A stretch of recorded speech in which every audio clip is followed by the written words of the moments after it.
what are the kind of things you're doing to integrate the customer experience people have in your store, have online, and more generally, what are the challenges you find of creating a good customer experience online? The future of a lot of physical retailers looks really dark. And the future of retail looks really bright. The retailers that can go back and forth in that space are going to be able to create the best environment, and it won't be so different like you described, where online it's kind of stale and boring, and in store you got all of the excitement in the past. And that's where I think we're going to be headed, and why the retailers that can do both. And I think Mark said that this morning really well for Walmart. It puts them in a competitive advantage. How do you see the physical stores evolving? Can they invest in technology to be the Omni Channel? You mentioned Amazon and the sheer scale. What is your take on, what the future will look like here? Most people are not fully clear yet what Amazon is. Amazon is not a retailer. Amazon is a service company that produces services that use themselves as the first customer, and then they outsource and let everybody else participate in it. They first started using their own data centers. Then they started selling access to data centers to third parties. That became AWS. And why did they buy Whole Foods? They bought Whole Foods probably not just to get into groceries as a, sort of like their main strategy that it's now Whole Food. They probably bought it because they needed a customer for their own services in groceries. It allowed third parties to sell on their platform. It allowed third parties to use their data centers. And it will allow third-party grocers to use their distribution centers, their technology, and then the next step after that will be their artificial intelligence. What are you, I know it's early stages, what are the kind of things you're looking at voice, screen-based commerce, whether it's Siri and Alexa and Google Home? How are you thinking about this whole thing?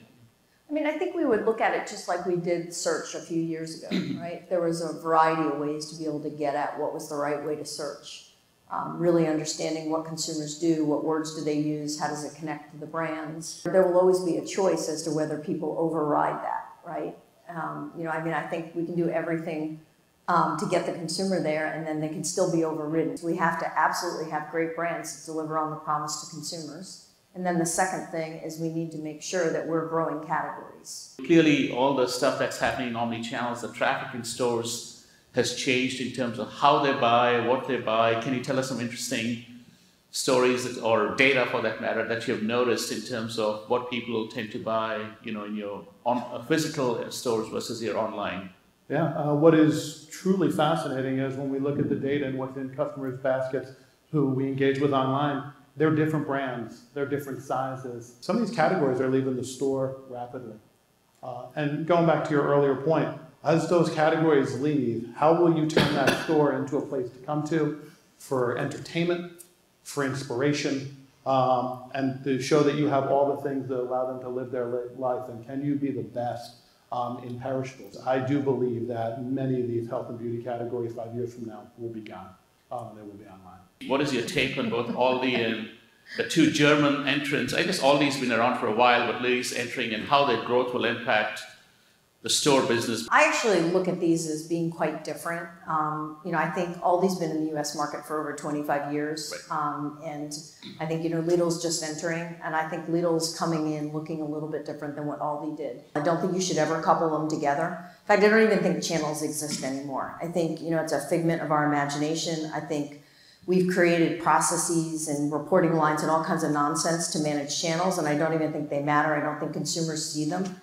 And I think that what Lidl's going to do is come in and look a little bit different. It took Aldi 25 years, and I think Lidl will probably accomplish what they did in less than 10.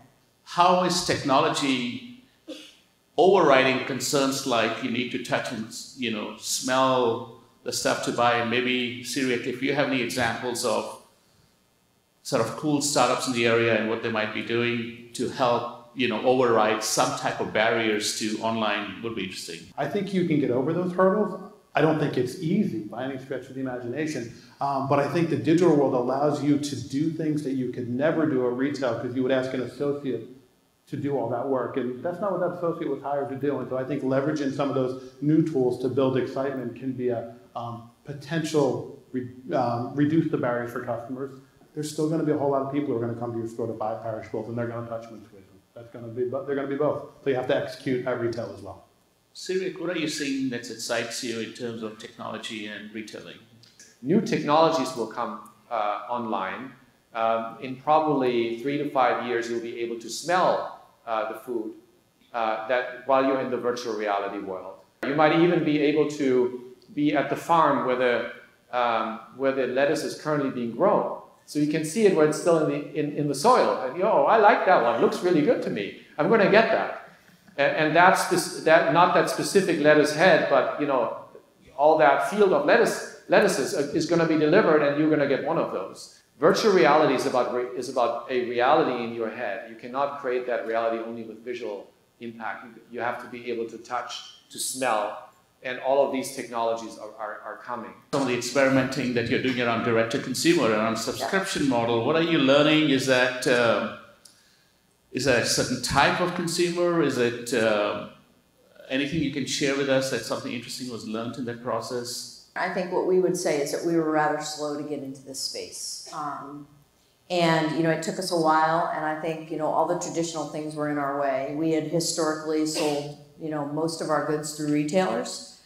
There was a belief that the space would move slower than it did, and I think we learned a lot of lessons that we're now applying. And I think what we've tried to do is define it much more broadly than direct to consumer, but define it as direct with consumer. It doesn't mean we have to be the one to ship it. It may be that we create the engagement and we could use someone else to actually do the fulfillment. And we're doing a ton of different testing right now to get at this in a very different way. You have a lot of categories you operate in. Which are the ones, specific that you see the most promise for a subscription type model that you have? I don't know if we believe that necessarily subscription is the answer, but more about making it easier for people. People have what defined as wants and needs, right?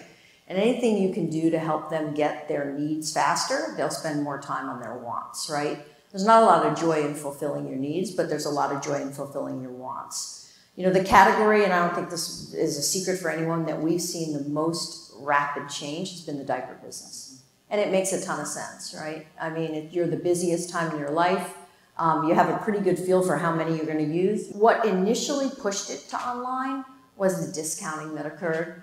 I think what's happened now is people have thought more about what they want to do with their time, how they want to spend it, and then what are the products that they know they're going to need and they know they're going to use, and then how much are they willing to spend. What can Omni Channel do really, not just for shifting sales, but to drive, growth in this industry? I actually believe there's more growth in the market than people perceive.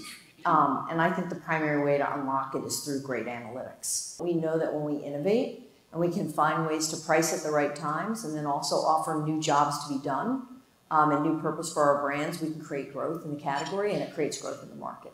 It requires a completely different way of thinking about the consumer. You can reinvent what the store is for, what the purpose is, why it exists. But in order to do that, you're going to have to do a lot of investing.